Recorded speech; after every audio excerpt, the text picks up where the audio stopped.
maaliif ol raafattee dhuftee gurba? Harmee tiyyaa fi abbaa kiyyaa walloluu ture barsiisaa. Duuba isaa walloloon ati maaltu dhufuu si dhorke? Siitu adda baasu ture? Lakkii barsiisaa Kophee maal taate?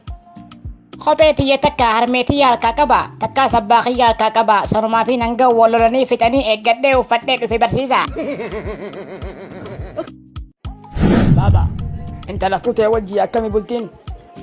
Dhageessime baaba, nin fudha jeetiin bal'aa fi fuudhe. Maal taatan hoo?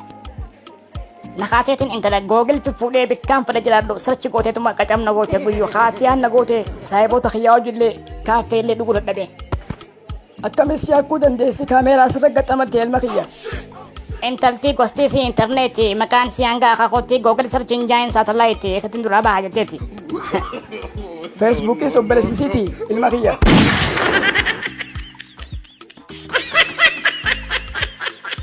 Tole egaa dhukkubni kee beekamee jira infekshinii waan sitti ta'ee jiru jecha ampesiliiniin si barreesse ampesiliin itti fudhatta.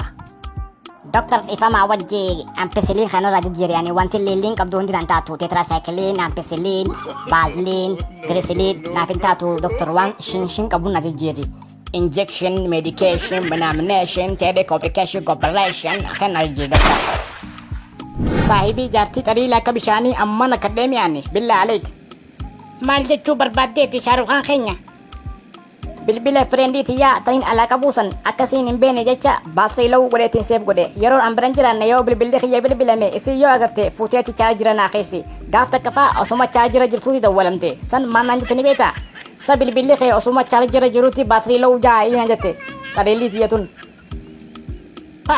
Duuba kuni hariifummaadha rabbii kee sodaadhuuti nama si amanameef amanami. Hayi.